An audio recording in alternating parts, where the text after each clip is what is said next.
ഞാൻ വാങ്ങിയതോ സുഹൃത്തുക്കളോ എഴുത്തുകാരോ അയച്ചു തന്നതുമായിട്ടുള്ള പുതിയ പുസ്തകങ്ങൾ. ആദ്യത്തേത് അശ്വതി KS എഴുതിയ അനോലഖി എന്ന് പറയുന്ന പുസ്തകമാണ്. വായിച്ചു കഴിഞ്ഞ പുസ്തകമാണ്. വളരെ പ്രധാനപ്പെട്ട അല്ലെങ്കിൽ പ്രസക്തമായൊരു വിഷയം കൈകാര്യം ചെയ്യുന്നൊരു പുസ്തകമാണ്. അടുത്തത് ഏറ്റുമാനൂർ ശിവകുമാറിൻ്റെ 13 രാവ്. ഞാൻ വായിക്കുന്ന ആദ്യത്തെ മാന്ത്രിക നോവലായിരുന്നു അത്. ഇപ്പോൾ വായിച്ചുകൊണ്ടിരിക്കുന്നത് ആദർശസ് എഴുതിയ Rasalahari, the gang of Chitralekha. Vishnu MKയുടെ മുതൽ നീ മുടിവും നീ. ഒരുപാട് നാളുകൾക്ക് ശേഷം വായിക്കാൻ പോകുന്നൊരു ഹിസ്റ്റോറിക്കൽ ഫിക്ഷൻ പുസ്തകമാണ് റിഹാൻ റാഷിദിൻ്റെ കലമറുപ്പ് എന്ന് പറയുന്നത്.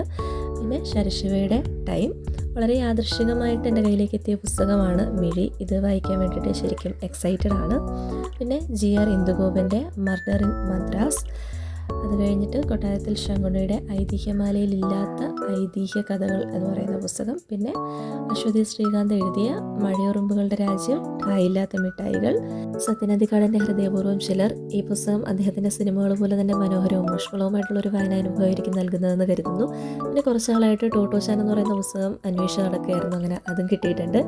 ഇതിൽ ആദ്യം കാണിച്ച 2 പുസ്തകങ്ങൾ ഞാൻ ഓൾറെഡി വായിച്ചു കഴിഞ്ഞ പുസ്തകങ്ങളാണ്. മൂന്നാമത്തേത് ഇപ്പോൾ വായിച്ചുകൊണ്ടിരിക്കുന്ന പുസ്തകമാണ്. ബാക്കിയുള്ള പുസ്തകങ്ങളായിരിക്കും വരും ദിവസങ്ങളിൽ എൻ്റെ വായന. ഓരോ പുസ്തകവും വായിച്ചു കഴിഞ്ഞിട്ട് പേജിൽ അപ്ഡേറ്റ് ചെയ്യുന്നതായിരിക്കും. Thank you.